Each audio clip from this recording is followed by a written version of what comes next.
Let the boy hunt. If he kills the lion, his poverty ends. If the lion kills him, his poverty ends.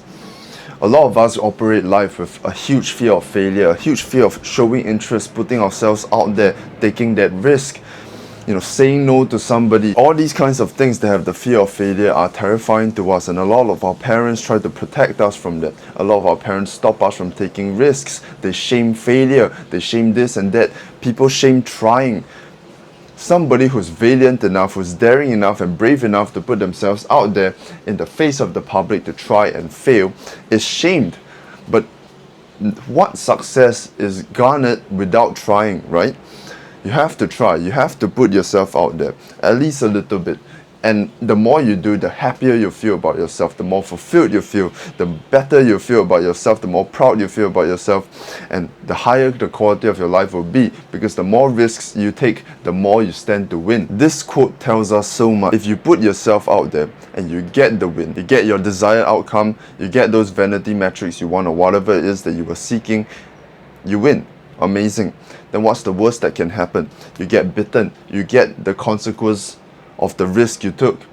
Is it really that bad? Because could you live with yourself if you didn't do that thing without facing the appropriate consequences? Because otherwise, the alternative to that is the ultimate consequence, which is that unsatisfaction you have with yourself, the knowledge that you are a coward, that you did not take that risks, that thought that persists, that would dig at you because you didn't take that risk, didn't take that chance, didn't show your interest, or whatever it is you didn't do. It would dig at you because you know that you could have been something else, but you didn't take that one step that could have got you there because of that marginal bit of fear that was stopping you.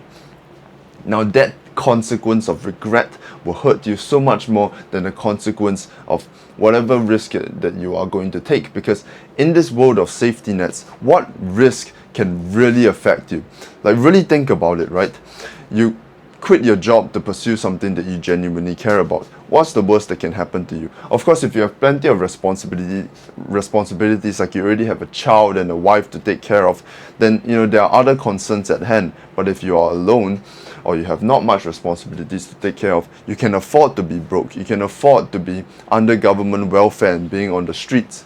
Like, let's be honest here, right? You'll be taken care of because now we have beautiful systems in place. Well, beautiful is kind of that's sometimes it's not that beautiful, but we already have systems in place to take care of the homeless, the poor, the people in poverty, the people who are bankrupt. And really, the worst come to worst is still survival. You're not going to die.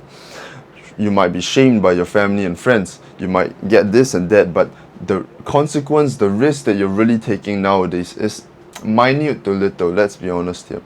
And I say this to convince myself, because I'm a 22-year-old guy. I haven't achieved much in life. I've been a failure perpetually all my life. I've been rejected by girls over and over and over and over. I've been rejected by so many different things.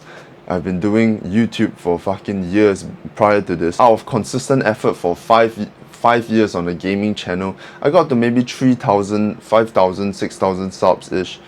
I got to about 6,000 subs, and I only got that huge boost. I was at maybe 800 subscribers and got a huge boost at the end of it when I decided to quit gaming. Like, the last few months it just boosted, and then I quit because I couldn't be bothered to play any games. Then after that, I tried to do self-improvement for like 2 to 3 years, and I kept going. I kept making videos. I kept doing it every single week. I was in the fucking army, right? I had no time. I had 2 days out of camp, and every single one of those 2 days, I didn't party, I didn't drink, I didn't, play around. I went to the gym. I made videos on self-improvement every single day for 2 years straight. Every single day that I had free, right? Two days a week. Of course, maybe I missed some days here and there, but 95% of it was gym and making self-improvement videos. Did I get anywhere? Absolutely fucking not. I tried so hard. I failed at so many fucking things. My academics are ass, everything is ass, and that's because I know inside that I could have done better. I didn't try hard enough, but I still put myself out there. I still did the things that I felt like would have led me to a more potential, more greater returns from life. And no matter how hard I tried, I still failed.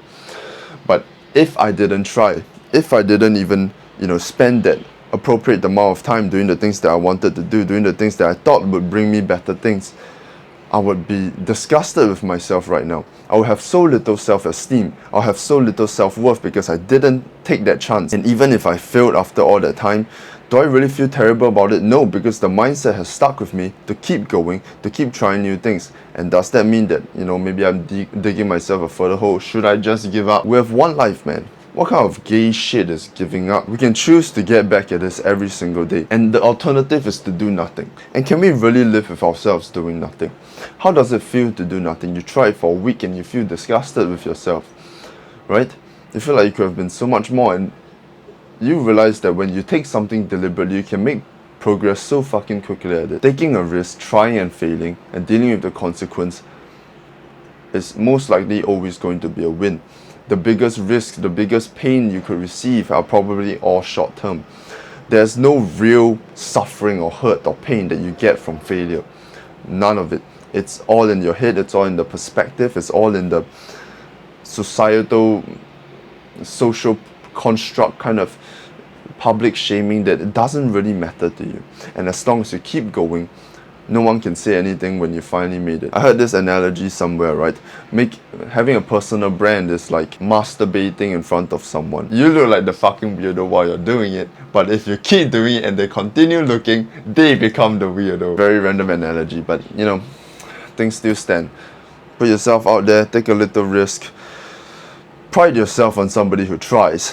Fuck all these people who shame people who try. That's so fucking stupid. But of course, it's kind of human nature.